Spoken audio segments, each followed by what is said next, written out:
So Team USA is going to be participating in the FIBA Women's Olympic Qualifying Tournament, which happens from February 8th through the 11th in Belgium. And before that happens, we gotta get a roster together. So they have a 18-player roster that will be taking part in a minicamp from February the 2nd through February the 4th. Now that is happening in New York City, Brooklyn specifically. They're going to have that minicamp at Barclays Arena. And they got 18 people so far in the minicamp. They need to get that all the way down to 12 because only 12 players can play in the qualifying tournament. Again, that happens from February 8th through February the 11th. And I want to go through the list to let you all know who is on this 18-player training camp list. So we have Diana Taurasi on the list. Diana Taurasi, if she makes the 2024 Olympics, this will be her sixth Olympics. Right now, she's a 5-time Olympic champion. We also have Ariel Atkins, Nafisa Collier, Alicia Gray, Chelsea Gray, Brittany Griner, Jewel Lloyd, Kelsey Plum, Brianna Stewart, Asia Wilson, Jackie Young, Kalia Copper, Sabrina Ionescu, Benijah Laney, Alyssa Thomas, Aaliyah Boston, Ryan Howard, and Arike Agumbunwale. So those are the players who are going to be participating in this mini camp. I just wanted to let you all know what's going on with that, because we got a tournament to play in February 8th through the 11th, and we need to win that because we need to qualify for the Olympics. The Olympics is happening this summer, and of course, we want Team USA to do very well in it. So just wanted to let you all know what's going on with that. I am very, very curious to what players actually get cut from this roster to make that 12-man roster. The coach for the Olympics is going to be Cheryl Reeve. We'll also have Mike Thibault and Kurt Miller, and also Tanisha Wright that will be helping Coach Cheryl Reeve coaching. They'll be the assistant coaches. So yeah, we will see what happens. I think for sure we can expect some of the core returning players to make the squad. So it's kind of like one of those things where, for sure, Kelsey Plum, Brianna Stewart, Asia Wilson, Jackie Young, Brittany Griner, Chelsea Gray, Nafisa Collier, likely Kalia Copper, Jewel Lloyd, like those players will make the roster. Those players will make the roster. We got another super chat from Aubrey. Thank you so much, Aubrey. Aubrey says, I know Brittany Griner, Asia Wilson, Brianna Stewart are locks for sure. The rest will be up in the air. Yeah. Y'all talking about it already. We about to get into Diana Taurasi because Okay, well let's just get into it right now. The question is, will Diana Taurasi make Team USA? So I say yes, she will make Team USA. She will make the team because they're not going to cut Diana Taurasi. They're not going to cut the GOAT of women's basketball. As voted as chosen by the WNBA, what was that, like 2 years ago or whatever? They officially announced the GOAT, and it was Diana Taurasi. I don't think Team USA cuts Diana Taurasi. If she wants to play, she's playing. They're gonna cut somebody else. They're gonna find another player to cut. Maybe Benijah Laney gets cut. Maybe Sabrina Ionescu gets cut. Somebody's gonna get cut to make room for Diana Taurasi. I can guarantee you that. Will she play a ton? No, she won't. But she will be on that team. I do believe she will be on that team. Let me know what y'all think in the comments about Diana Taurasi and if you think she's going to make the roster. Donovan says, I love DT, but I don't know if she should go because I don't want her to take a spot from someone young like Boston. I mean, she's not gonna take Aaliyah Boston's spot, but she might take Benijah or Sabrina or even Clea Copper, you know. But I totally get what you're saying. Joylyn says just cut Diana Taurasi now. Mocha Latte says Sabrina Ionescu and Diana Taurasi are a no for me. Why Sabrina Ionescu? Well, I mean, Sabrina Ionescu is good. I think she can absolutely deserve a spot on the roster. Yeah, let me know. Let me know specifically why you don't want Sabrina Ionescu on the team. Just for fun, Marie says, I think the spot should go to one of the younger girls, but I know the Olympics love a story and Dinah would be a story. Yeah. Yeah. I mean, I think that was sort of the reasoning for the last Olympics, where it was sort of like Diana Taurasi and Sue Bird's last hurrah or whatever. And Sue Bird retired and Diana Taurasi is still playing. So that's the thing. We got 149 people in the chat. I want to say thank y'all so much for joining me. Y'all, this is a Friday night and y'all are on YouTube, rocking with your fellow awesome people of the internet talking about some women's basketball. So shout out to y'all for joining this stream on a Friday night. Again, y'all could be anywhere in the world, but y'all are on YouTube right now. So I do want to thank y'all for rocking with us. If you can hit that like button, if you have not hit that like button yet, if you can hit that like button, that would be awesome. We are talking about Diana Taurasi and asking the question, will she make Team USA? I believe she will, but I do want to hear what you all have to say. Art Dog says DT is not getting cut. Yeah. Milo says she will make it, but she should not. Let's see. Behind the Arc says, ain't she 41 or 42? Let's see the official age of Diana Taurasi. Let's see. Diana Taurasi is 41 years of age. She's 41 years of age. Lee says, I hope Aaliyah Boston makes the team. I think she has a really good chance of making the team. I do. I really, really, really do. Kentucky Lucky says, Clark getting added. You think so? I hope not. I hope that Caitlin Clark does not get added to this roster. And the reason why I hope she doesn't get added to the Olympic roster, and the reason why I say that is because I think if she does and she plays, she's setting herself up for a major injury, in my opinion. So I think that players who come directly from college, they're coming directly from college, taking like what, a couple weeks break, not even that, and getting drafted into the WNBA, going straight to training camp, playing in the WNBA, and it's going to be way harder than it is in college basketball. So it's a lot of grind on the body, and then to then go overseas to play in the Olympics and then come back to finish the season for the WNBA, I think it's a recipe for injury. I do. So I hope she does not do it. I hope that no college player that is currently a college player that is going to play in the WNBA, I hope none of them play in the Olympics, because to me it is a recipe for injury.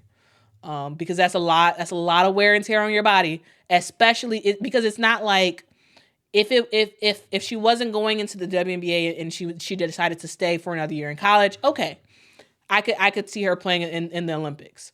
But if you're playing in the WNBA for the first time, you're going to have a rough time. It's going to be hard on your body. You're going to be aching because you're going to be, battling against some grown women, and I'm just saying, I hope that none of the players none of the college players who are going into the WNBA, into their first season, plays in the Olympics, with the exception of Camila Cardoso, because I don't think she plays for Brazil, so I don't think she will feel like she can say no, because she really is Brazil's hope to do something in the Olympics. So I think for sure she will, but I don't think anybody else should. Joylyn says she's good, but she can't play defense about Sabrina Ionescu. I mean, yeah, sure, yeah. But you, Diana Taurasi isn't going to play well, I mean, but you also said you wanted Diana Taurasi off the team as well. So fair enough, fair enough.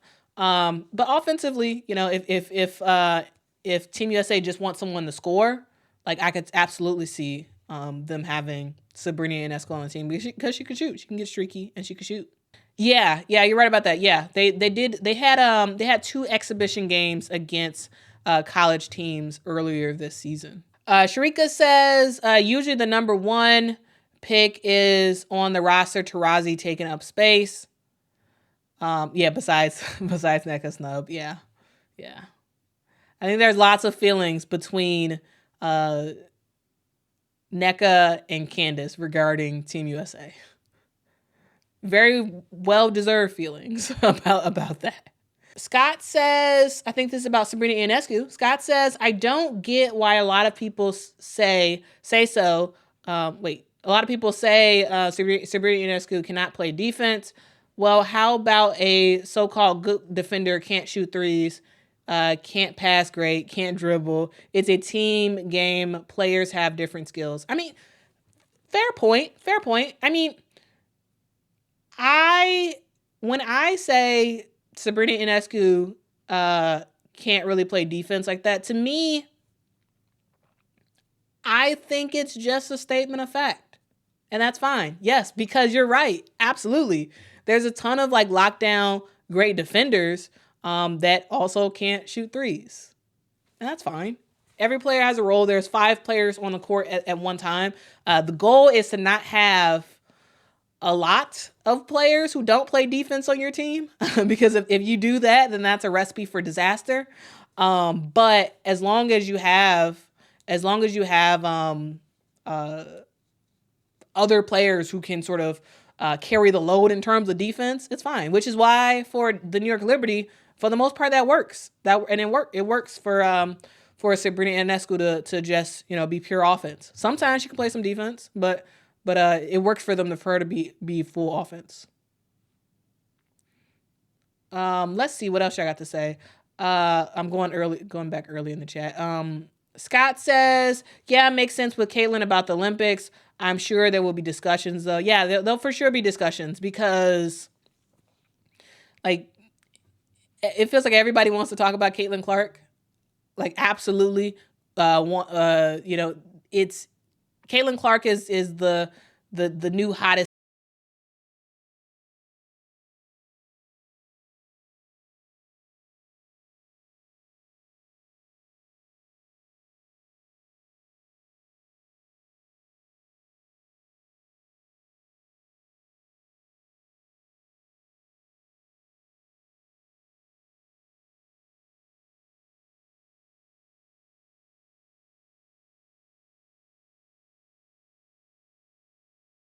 on the Olympic team. Yeah, in 4 more years, absolutely. In 4 more years, absolutely. Behind the Arc says Clark is probably going back to college for a 5th year. She might.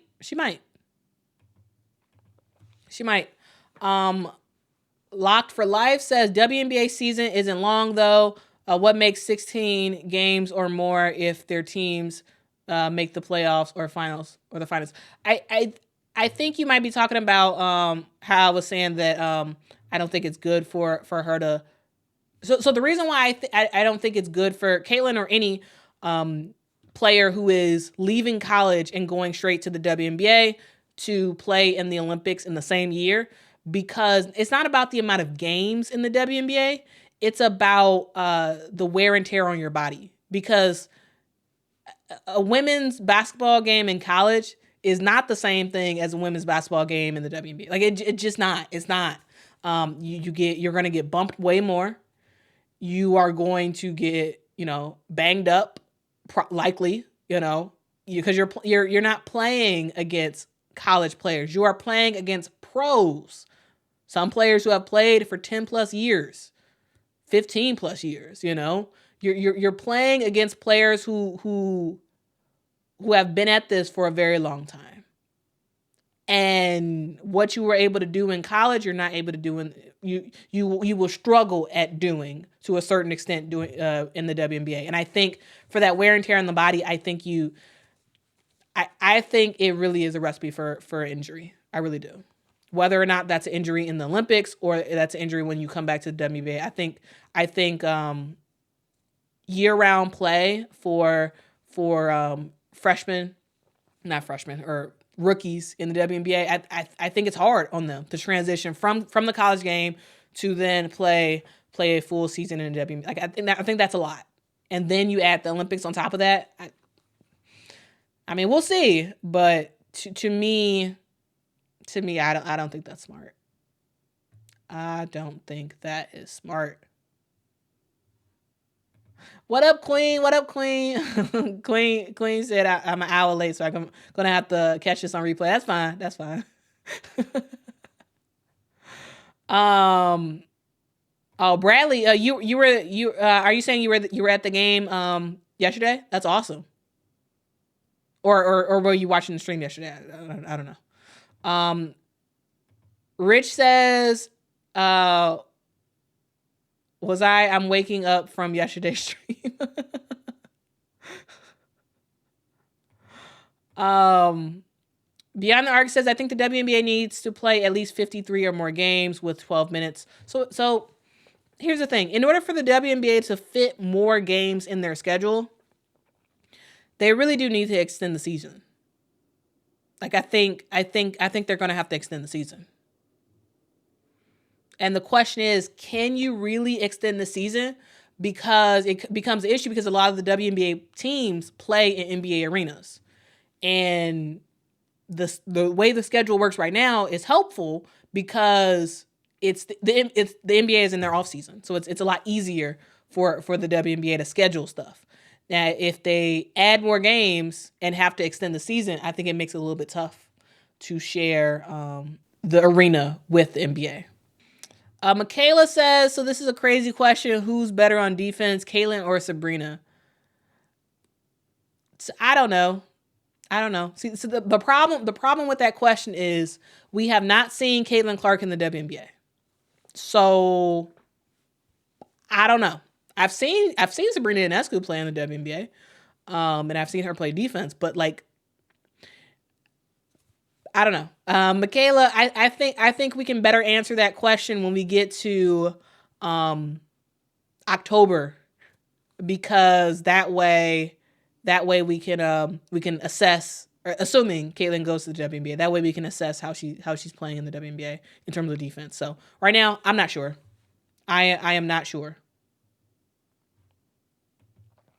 Oh, and Kelsey agrees. All right, Kelsey. Great minds think alike. Yeah. Similar opinion. Yeah. We don't know because she hasn't played defense in the pros. Yep. Shakira says the other number one picks didn't get much playing time, so low injury risk. I think USA Basketball sees it as an opportunity to teach younger players to prepare for the next Olympics. Yeah, I get it. I get what you're saying, that she probably wouldn't get that much playing time, but still, the risk is still there. Like, but I do get what you're saying, Shakira. I think that would make it better if she doesn't get that much playing time, if she does make Team USA. Kentucky Lucky says, I agree with your reasoning about injuries, but it's going to be very tempting. It is going to be very tempting. Absolutely. Yeah.